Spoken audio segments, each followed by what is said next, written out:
Well, I think people are unhappy, and you might talk about unhappier than in 75 years. That's hard to measure.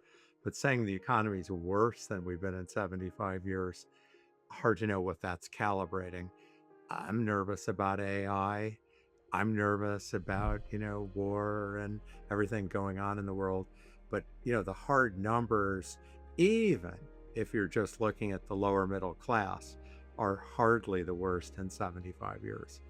Well, I definitely feel bad for Gen Z for a lot of reasons, but on an economic front, it's very hard to buy a house. And we live in a world where living in the distant suburbs, for lots of reasons, is less attractive. There are less jobs, there's less social life, less everything. And so, a long time ago, you move out to the suburbs, you have kids and nice garden and everything, and you feel you can drive smoothly into the city. You can't drive smoothly into any city I know, it's hours the commute. And so kids feel blocked out. The prices of the houses are high, the interest rates are really high. And then on top of that, what certainly keeps me awake at night is thinking about AI. What do you do? Where are you going to be in 10 years? What path do you take? And I don't want to sound like a doomist, but I lean in that direction on it. Very, very hard to plan. You can say, you have to take the bull by the horns. You have to lead AI.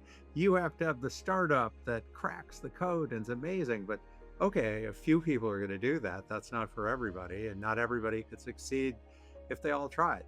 And so the stress level that your generation faces really is tremendous. I mean, I don't want to say the generation after World War II, they've gone through a war that was unbelievably bad.